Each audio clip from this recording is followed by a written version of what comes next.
नमस्कार, मैं R K. Saxena, excellence mastermind coaching Rewa Madhya Pradesh. आप सभी का इस यूट्यूब चैनल में बहुत बहुत स्वागत और अभिनंदन। ये मेरी जीके जीएस की क्लास है। वनडे एग्ज़ाम कोई भी हो, UPSC, MPPSC, Vyapam, railway, army, सभी के लिए ये एक उपयोगी क्लास है। और इसमें मैंने केवल उन्हीं फैक्टरों को बताता हूँ जो एग्ज़ाम की दृष्टि से उपयोगी हैं, क्योंकि आज की डेट में बहुत सारे मार्केट में किताबें हैं, बहुत सारे आपके चैनल हैं और गूगल में बहुत सारी जानकारियाँ हैं। तो बच्चे भ्रमित हो जाते हैं कि क्या पढ़ें क्या नहीं पढ़ें। तो उस उद्देश्य से हमने जो है वो केवल छांट करके हम फैक्ट पढ़ा रहे हैं। तो ये हमारा टॉपिक चल रहा है भारत में उद्योग। तो इसका मैंने कल टॉपिक पढ़ाया था। तो भारत के कल प्रमुख उद्योग हमने बताए थे और जो कुछ शेष उद्योग हैं तो उनमें से कुछ महत्वपूर्ण फैक्ट हैं जो एग्जाम में आते हैं। तो हमने किसी उद्योग का नाम शीर्षक न डाल करके हमने मिक्स रूप से जो है वो सभी उद्योगों के बारे में जो भी इम्पोर्टेंट जानकारी है वो हमने बताने का प्रयास किया है। मैं कहाँ तक इसमें सफल हूँ आप हमको कमेंट के द्वारा बताएं। तो चलिए चलते हैं भारत का भूगोल, भारत के उद्योग, भाग 2। और ये हमारी क्लास है आपकी पार्ट 14 है ना, पार्ट 14। तो 13 क्लास हमारी आपके प्ले लिस्ट में मिल जाएंगी, उसको आप देख सकते हैं। चलिए हम शुरू करते हैं GK GS for one day exam. पहला फैक्ट हम लेते हैं कि भारत में वायुयान निर्माण का जो है पहला कारखाना जो है वो कब और कहाँ स्थापित किया गया। ये एग्जाम में क्वेश्चन आ चुका है आपके ये कि भारत में वायुयान माने हवाई जहाज़ का बनाने का पहला कारखाना जो है वो कब स्थापित किया गया। तो 1940 में। और कहाँ पर स्थापित किया गया? बंगलौर में। इसका नया नाम बंगलुरु है। और किस राज्य में है ये? कर्नाटक में है आपका। फिर आगे हम चलते हैं, कुछ हमारे उर्वरक कारखाने हैं, उनसे क्वेश्चन बनते हैं आपके।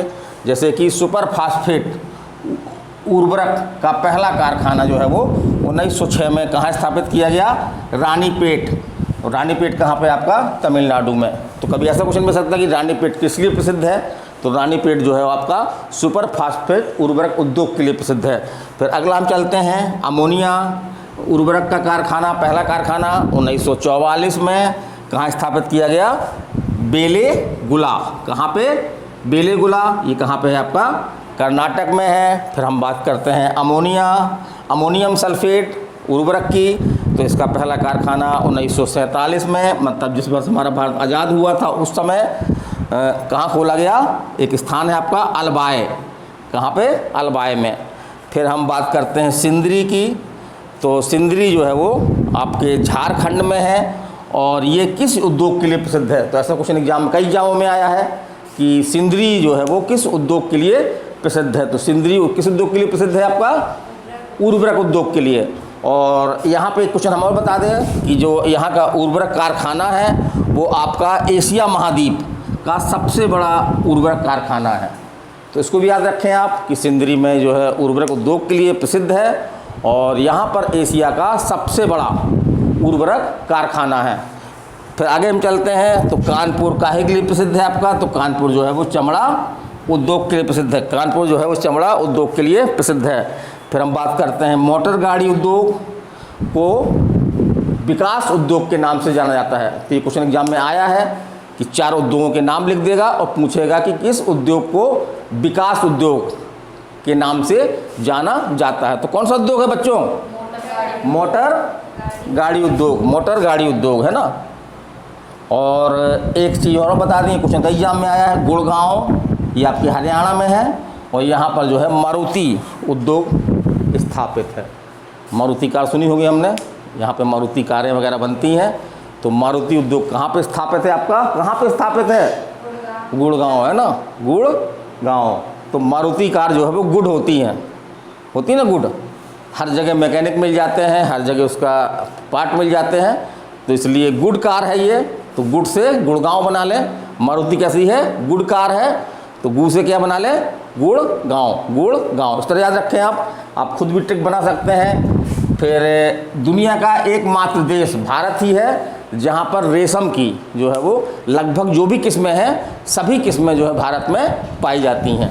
तो एक इसको याद रखिएगा कि भारत दुनिया का एकमात्र देश है जहाँ पर रेशम की सभी किस्में पाई जाती हैं। और रेशम किस्में कौन कौन सी हैं? ऐसा क्वेश्चन एग्जाम में आया है आपका, जैसे कि तसर है ना, सहतूती, मूंगा, एली और मलबरी।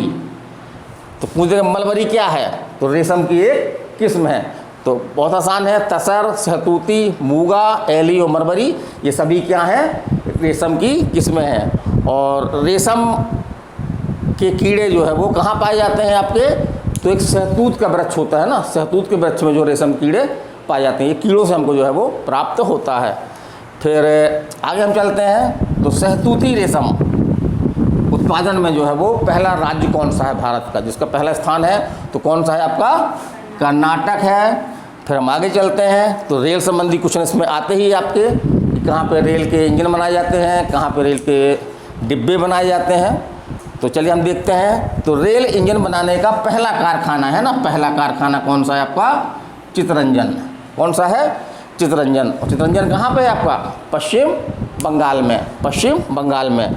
और भी कारखाने हैं, जैसे वाराणसी, जमशेदपुर, यहाँ पे भी क्या बनाए जाते हैं, रेलवे इंजन। तो अब 3 स्थान याद रखिएगा, चित्तरंजन, वाराणसी और जमशेदपुर, यहाँ पे क्या बनाए जाते हैं, रेलवे के इंजन बनते हैं। और रेलवे इंजन का पहला कारखाना पूछेगा, ये तीनों नाम दे देगा आपको, तो पहला कारखाना कौन होगा आपका, कौन होगा, चित्तरंजन होगा। फिर हम आगे चलते हैं, अब बात हम करते हैं रेल के डिब्बों की, है ना, जिसको अपन रेलवे कोच बोलते हैं, कोच, डिब्बों को अपन क्या बोलते हैं, इंग्लिश में कोच बोलते हैं। तो ये रेलवे के डिब्बे कहाँ कहाँ बनाए जाते हैं, तो एक है पेराम्बूर, पेराम्बूर कहाँ है आपका, पश्चिम बंगाल में है। फिर आपका नहीं, पेराम्बूर पश्चिम बंगाल। फिर बंगलुरु कहाँ पे है, कर्नाटक में है। कपूरथला ये कहाँ आपके, पंजाब में है। और कोलकाता ये तो हमको मालूम ही है, पश्चिम बंगाल में है। तो इन चारों स्थानों पर जो है वो क्या बनाए जाते हैं, रेल के डिब्बे बनाए जाते हैं। अब हम एक नगर की बात कर रहे हैं, यूपी का नगर है फिरोजपुर। ये किस उद्योग के लिए प्रसिद्ध है, तो कांच उद्योग के लिए। यहाँ पे चूड़ियाँ बहुत ज़्यादा बनती हैं ना। और फिरोजपुर भी है आपका पास में, फैजाबाद भी है। तो यहाँ पे कांच उद्योग के लिए प्रसिद्ध है। फिर हम बात करते हैं कुछ पेट्रोल की। तो पेट्रोल हमको कैसे प्राप्त होता है, पेट्रोल हमको जो है ज़मीन के अंदर से प्राप्त होता है ना। एक काला काला जो है वो एक गाढ़ा सा पदार्थ होता है, उसी को हम बोलते हैं कच्चा तेल, है ना। उसी से सभी रिफाइनरी करते हैं, उसको क्या करते हैं, साफ़ किया जाता है। तो उससे क्या निकलता है, पेट्रोल निकलता है, डीजल निकलता है, मिट्टी का तेल निकलता है, ग्रीस निकलता है, डामर निकलता है। ये सभी जो पेट्रोलियम उत्पाद हैं आपके। तो भारत में पेट्रोल को साफ़ करने के लिए जो है वो कुछ रिफाइनरी उद्योग स्थापित किए गए हैं। तो हम उन्हीं की चर्चा कर रहे हैं। तो पेट्रोल रिफाइनिंग उद्योग ये कहाँ कहाँ पर है आपके, तो एक तो आपका विशाखापट्टनम है। विशाखापट्टनम कहाँ पे है आपका, किस राज्य में है, आंध्र प्रदेश में है, आंध्र प्रदेश में है। फिर बरौनी, तो बासे, बरौनी बासे बिहार। फिर आपका है कोवाली, कोवाली, कोवाली कहाँ पे आपका, गुजरात में है। फिर आपका मथुरा, मथुरा कहाँ पे है, उत्तर प्रदेश। और डिगबोई तो हम जानते ही हैं, यहाँ पे तेल भी निकलता है और यहीं पे तेल का शोधन भी होता है, यहाँ पे तेल का शोधन भी होता है। और नून माटी ये भी आपका असम में है। ये इसकी सहायता के लिए, डिगबोई में जो रिफाइनरी उद्योग है उसकी सहायता के लिए जो है वो उसी के पास जो है वो एक तेल शोधक कारखाना स्थापित किया गया है, नून माटी नाम से। और फिर हल्दिया ये बहुत फेमस है आपका, ये कहाँ पे है, पश्चिम बंगाल। और किसके सहयोग से स्थापित हुआ था ये, रूस के उद्योग, है ना, रूस के सहायता से, है ना। रूस या सोवियत संघ, उस समय सोवियत संघ था जब स्थापित हुआ था ये। तो कभी मुद्दे हल्दिया किसके लिए प्रसिद्ध है, तो हल्दिया जो है वो रिफाइनरी, पेट्रोल रिफाइनरी उद्योग के लिए प्रसिद्ध है। चलिए हम आगे चलते हैं। तो एक क्वेश्चन आपका एग्जाम में भी आता है कि भारत का सबसे प्राचीन उद्योग कौन सा है, भारत का सबसे प्राचीन उद्योग कौन सा है, तो कौन सा है, सूती वस्त्र उद्योग। कौन सा है, सूती वस्त्र उद्योग। फिर हम बात करते हैं कुटीर उद्योग की। तो कुटीर उद्योग किसे कहते हैं, तो कुटीर उद्योग ऐसे घर में चलाए जाने वाले उद्योग को कहते हैं जहाँ पे छोटी छोटी वस्तुओं का जो है वो निर्माण होता है। तो कुटीर उद्योग वो है जहाँ पे वस्तुओं का निर्माण कारखाने में ना होकर के घरों में जो है वो किया जाता है। तो ऐसे उद्योग को हम क्या बोलते हैं, कुटीर उद्योग। तो भारत में कुटीर उद्योग की बहुत पुरानी परंपरा है और वर्तमान में भी कुटीर उद्योग हमारे विकास में काफ़ी योगदान दे रहे हैं। फिर हम आगे चलते हैं। भारत का पहला ऊनी कपड़ा कारखाना है ना, क्या है आपका, तो एक स्थान है आपका लाल इमली, एक स्थान है लाल इमली। ये कहाँ पे आपका, कानपुर के उत्तर प्रदेश में है। तो यहाँ पे ऊनी कपड़ा के लिए प्रसिद्ध है आपका। तो ये पूछ सकता है लाल इमली किसके लिए प्रसिद्ध है, तो ऊनी कपड़ा के लिए। इसके स्वेटर वगैरह आते हैं, बहुत महंगे मिलते हैं स्वेटर, हमने लिया था, बहुत चलते हैं। एक हमने हाफ स्वेटर लिया था लाल इमली का, और बहुत मोटे नहीं रहते हैं। अब ठंडी आ रही है ना, आप लोग भी एक आध लाल इमली का जो है वो सूटर ले लीजिएगा। थोड़ा सा महंगा ज़रूर आएगा लेकिन क्वालिटी नंबर 1 है ना। फिर जूट उद्योग में जो है सर्वाधिक मात्रा में महिलाएं कार्यरत हैं। ऐसा क्वेश्चन एग्जाम में आया है आपके कि ऐसा कौन सा उद्योग है जिसमें सबसे अधिक महिलाएं कार्यरत हैं, मतलब महिलाएं काम करती हैं, तो वो कौन सा है आपका? जूट उद्योग। जूट उद्योग। तो मेरा छोटा सा टॉपिक था ये भारत में उद्योग, लेकिन ये अपने आप में कंप्लीट नहीं है। इसका पिछला वीडियो जो है, जो वीडियो क्रमांक 13 है, भारत का भूगोल, तो हमारी प्लेलिस्ट में पड़ा हुआ है चैनल की। उसमें प्लेलिस्ट में आप भूगोल में जब जाएंगे उसमें आप देखिएगा भारत का भूगोल पार्ट 13, तो उन दोनों को मिलाइए तो आपका ये जो है वो टॉपिक आपका कंप्लीट हो जाएगा। चलिए, कल दशहरा है ना, और दशहरा को जो समान रूप से बोलते हैं कि असत्य पर सत्य की जीत का जो है वो एक एग्जाम्पल है ये।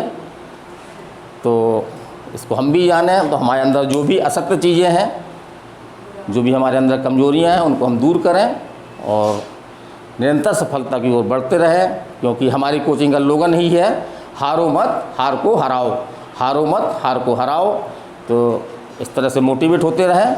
अगर आप मोटिवेट होते रहेंगे तो दुनिया की कोई भी ऐसी चीज़ नहीं जिसको आप हासिल ना कर सकें। तो चलिए फिर मिलेंगे।